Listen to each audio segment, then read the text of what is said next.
Hello, live feed that's going around the world, which I heard a rumor of that the next version of this technology is going to be running on containers. Maybe I hear a lot of things. Everything's going to be on containers. Everything's going to be on containers, but I think there might even be a beta out there right now. But I don't know. It's just rumors. I'm spreading them. People talk when they drink whiskey. I hear a lot of things. Okay, so I want to introduce Robert Starmer. And Robert was kind enough to join me today when, by the way, I'm Lisa Marie Namphy, and I am with Hewlett-Packard Enterprise, but I will say that I am here today representing, that my opinions are my opinions. That thing that you guys always tweet out. Tweets are my own, whatever. I don't want to say that I'm speaking for any enterprise here today. I run the OpenStack user community in the San Francisco Bay Area, so I'm speaking for me and for OpenStack users and for stackers all over the world and the people that talk to me. Having said that, I do talk to a lot of customers, and so I see I have a lot of questions that they bring to me that I'm going to ask Robert many of on this really cutting edge topic, and I have a lot of your questions. I put a blog out yesterday that I was really actually surprised at how much feedback I got and how many questions I got, and I will incorporate some of them into this conversation. So when I found out I was going to be doing this, and I made one phone call. Well, the first phone call I made was to Robert Starmer because he is one of the experts on containers, and Robert is the CEO and CTO of Cumulus Technologies. He is also a certified OpenStack admin. So you saw Chris's slide earlier. This is a coveted certification that people get, and it's not easy to get, so one of the things Robert does with his company is help people get that. He can help you pass this test. They do a lot of hands-on teaching. They also do a lot of hands-on teaching about how to run a container environment. So he is the expert. I love that my name is under containers and your name is under OpenStack there on the title, because it really should be the other way around. But this is the trend. This is the way things are moving. And just so you guys know, we're going to keep this kind of conversational and a little bit high level. We talked to a few people over the breakfast cocktails, and they. What, you didn't get the one with the vodka in the orange juice? I didn't. It was there. Yours was special, I think, yeah. No, just not. And we found out that it's mostly operators, I think, in the room, and maybe not as many devs as we had thought at this session.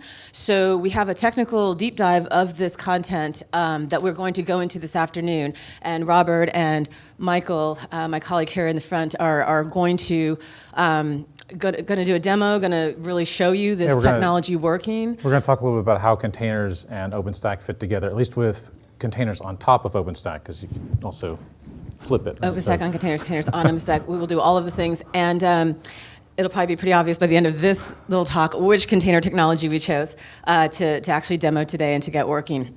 In fact, it's working right there in that little box, in that little suitcase next to Michael that he drags around. So that's the flow, and then we won't have time for Q&A probably in either of those sessions, but there is a cocktail hour tonight at 5, and we are more than happy to answer these and other questions that don't get answered, that anything you want to dive deeper into, we will be here at 5, and we'll answer all those questions too. So, and remember, things get said over whiskey, so ask us the really hard questions then. I assume she's going to have whiskey at the cocktail hour. Okay. All right, that's enough about whiskey. So let's talk about, I really was very surprised with this blog I wrote yesterday how much feedback it got and kind of how lively this topic is. And so one of the questions that I thought was really interesting that popped up initially is, we're going to assume that many things are going to be migrated over to containers, but who really owns the migrations of like the VMs? Is it the operators or is it the application developers? That's actually a really good question, because everybody talks about, hey, I want to containerize everything. Containers are not the answer, so let's just put it all in containers. And often containers are really better suited to an application developer thinking about how to package and manage the different components of their application as they're building it. So the concept of taking an old application and putting it in container isn't necessarily the right way of thinking about it, right? So you can sort of start from scratch, and containers are great. You can apply, if your application is decomposable enough, you can absolutely apply it into a container environment. But just to say, oh, I'm going to just take all my applications and jam them into containers, really I think misses the point of the whole container ecosystem and the container evolution of application development. Okay, and just so we can get rid of any doubts in the room, is it really truly realistic to deploy a container management stack on OpenStack? And what would be some of the issues? Like I think the networking issues come up a little bit, right? Like tunnel and tunnel. Yeah. So often, I mean, people look at containers and say, okay, look, I need to run containers. And when you start thinking about running containers, it's not just the individual containers, especially when I talk about containers or applications supporting or applications being supported by containers. So if I then want to take that model and apply it on top of OpenStack, there are a number of benefits. We can talk about the virtual machine space, how that can provide segregation, better management of your infrastructure. But also there are then the inverse sides of the benefits, which are some of the issues, especially the network-related issues, I think are sort of the first and foremost. There are even projects like the Courier project in OpenStack that are trying to make it easier to have one network stack rather than multiple. Because the normal way you might deploy something now, if you deploy a Kubernetes cluster or even Docker Swarm cluster on top of OpenStack virtual machines, you have the OpenStack network layer, and I don't know if most of you who are operating OpenStack are probably using some form of tunneling technology or maybe layer 3 forwarding technology, but then on top of that you're going to layer the networking topology that the container environment wants to manage, which is often also another tunneling technology. So you end up with tunnels on top of tunnels, which means that you have headers on every single packet that continue to expand and get larger, which means that every frame that you're sending is now a smaller part of the available bandwidth that you're sending across the wire. So just that one tunneling on top of tunneling component can actually break the value of containers in terms of systems performance. Right, so that's like the first problem. And then you have questions about what are your underlying storage components and how do they map together. Right, so lots of these things become interactive issues with deploying containers on top of OpenStack. Right, but okay.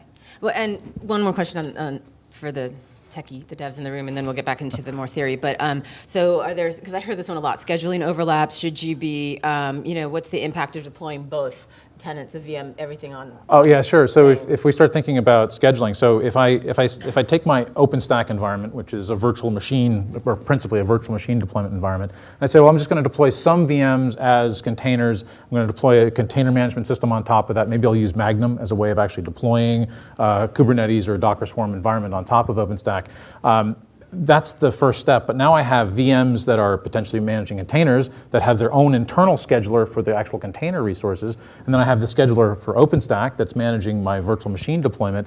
And most of us that have deployed applications into virtual environments know that the first thing you have to do when you spin up a VM is actually see if you get the performance that you expect out of it, see if you have a noisy neighbor. Well, that's even worse in the container environment because often I don't have that same granularity of control. I don't spin up a container to see if I have the performance that I expect and then spin up my actual application container because my scheduling is going to put that somewhere else. So I no longer have even that sort of control over resources. So often what people have to start thinking about is how they start segregating their resources. VMs still make sense, but maybe I actually have to create basically host aggregates or basically hardware segregation for a set of services that are going to provide the container environment or environments, and then a set of services that can support the rest of my virtualization environment, which probably is still needed in any scalable deployment. Right. Okay. And we're going to dive much deeper into that and show that to you at the workshop this afternoon. Sorry for the people on this side of the room. I feel like my back is to you. And can we keep those cameras high? Stand up, people, if you want to take a picture. Okay, so we already established, and of course my blog yesterday proved this, that containers are the answer to everything, right? Everybody knows that, right? Yeah, it's happening, it's already happened. So are the regulators ever going to be totally comfortable with the isolation support provided by containers? Because remember the early days of the hypervisor, no, we're not going to all do that, and now we all do that. So is containers going the same way, and when's that going to happen? Well, I think there's a lot of work trying to provide more security in containers, both in terms of just securing the images so that you know sort of the history of your container. How did it get developed? How did it get deployed? Was I following all the right practices when I built my container? And I can now secure at that level. But there's always the syscall interface. There's always where the container talks to the kernel, the underlying actual actual operating system, because containers are just process segregation more than systems segregation. So there's always going to be that interface. And if you're building an application that sits on top of, for example, a PCI compliant infrastructure already, and you've scoped your resources into that right domain, then you've probably provided the right level of security. Now, are the security resources, the CSOs of your organizations going to accept that? Potentially. I think it really depends on how segregated you can make the entire environment. And I think this is where we start seeing people really look at single container on single VM sorts of environments. The container is a valuable application management component. I can bundle my application. I deal with all kinds of issues with potential library collisions and all kinds of other things. But then I want the VM there as the security boundary for the application space. Right? So I think we're going to see a lot of that for secure application requirements. And a lot of projects have even been started looking at how do you build a container VM sort of an environment, something where you can bundle the logic of your application more effectively and yet still run something that is more secure, like a virtual machine has been proven to be now. Okay. Right? Okay, so let's talk about these container operating environments, COEs. We're going to do, is Randy still here? We're going to start our own meme, right? I don't know if you came up with COE, and it's not Container Orchestration Engine, a container operating environment. And so next year with that, we'll see how that has trended everywhere. But so what are people using to, and obviously the real version of this question is container wars, who will win? But what containers are people using and why? So, I mean, we're seeing a lot of people that, especially application developers, use Docker. They use sort of a single instance Docker environment. Docker provides both their control plane, the infrastructure they're deploying their application into, and sort of all the resources that they need. But often they're not looking at the operating side of that, the scale out side. And so when they start scaling, the obvious straightforward path is, well, I'll just use the Docker tools and I'll use Docker Swarm and the whole Docker ecosystem and that'll be great, until you actually try to deploy it and you try to integrate a bunch of services into it. Maybe there are specific network technologies that you would like to use that haven't yet integrated the latest version of the Docker lib network model for how to talk to the network. The same thing is true in the storage space. What I've found with the systems vendors that I've worked with, some of the integration happens both at the lib network environment and also in the more open model that is the Kubernetes network interface.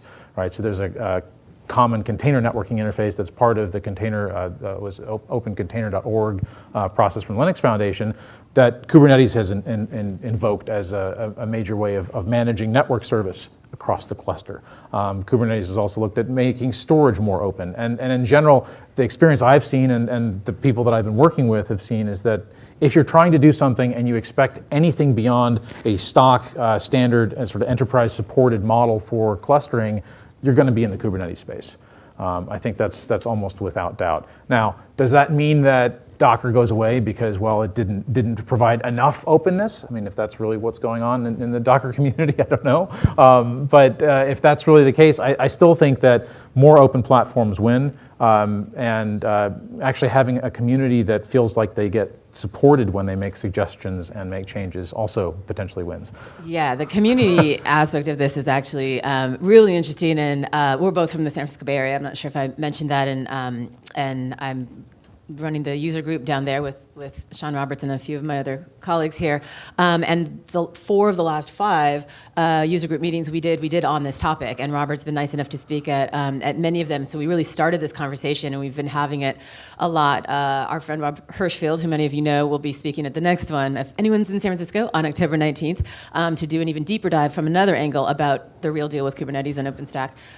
But one thing that comes up a lot is the community aspect of it, and I'll queue up a question for later for the cocktail hour, because it's a really good conversation for that environment.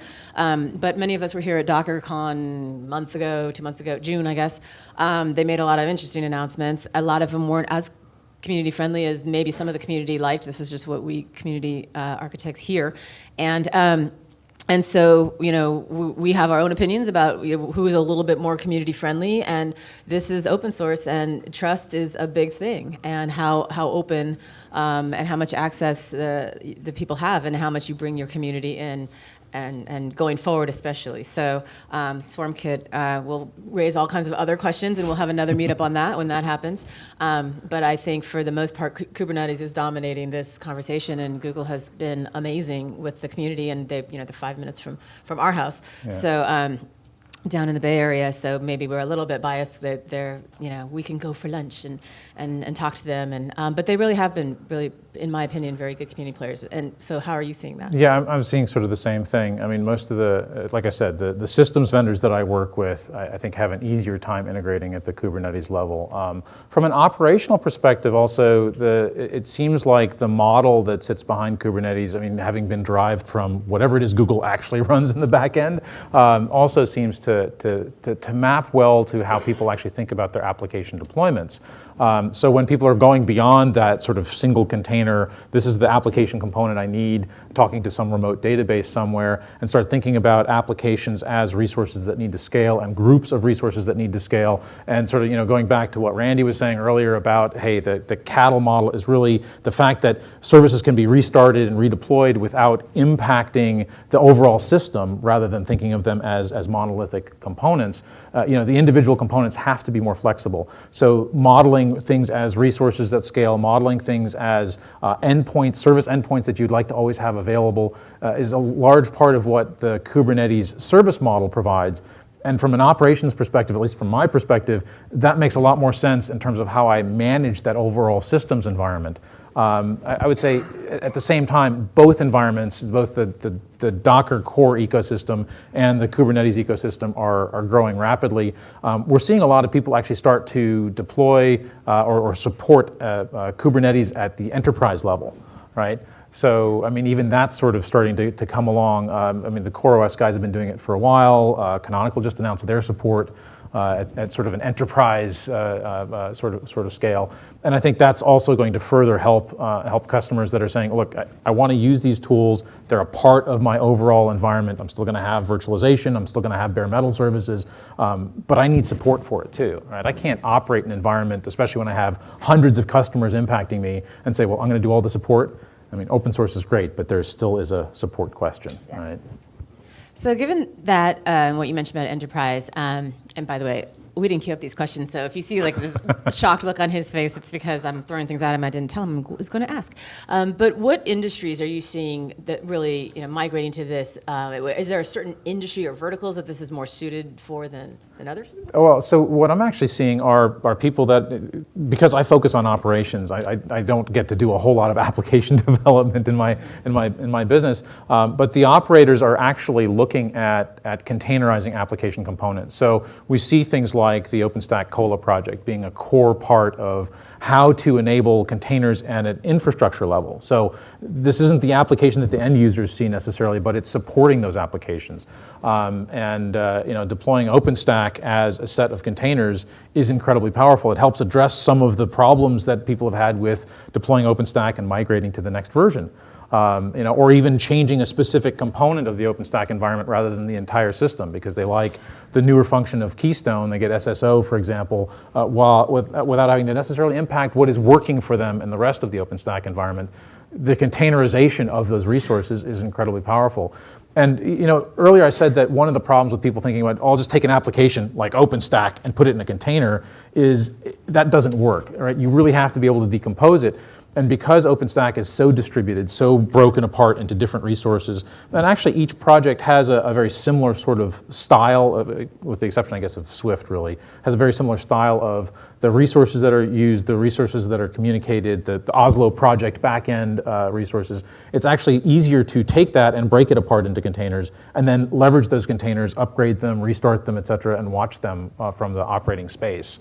Much more efficiently. So actually, that's a really interesting topic to dive into, the migration of OpenStack, because this is, we both talked to a lot of customers, and this is something that is no secret to anybody in the room. Going from one version of OpenStack to another is not always easy, and do you just duplicate the infrastructure and migrate it, or is there going to be an easier way to do that with containers? And especially because a lot of customers, many of the really big ones that are in the room, like the really, really big one back there, that I talk to a lot. I remember in the early days, though, they leapfrog versions of OpenStack. So, and at least in the early days, I don't know about the last version, we were always told, you can't do that, you need to upgrade to the next version and then upgrade to the next version, and that's not always feasible for customers to do. So, or not always, the pain of doing that twice if you don't have to, it should be avoided. Can containers take some of this pain out of? Yeah, I think so. I mean, the requirement to jump from version to version to version really comes down to a database migration requirement, and that, as far as I've seen, doesn't go away.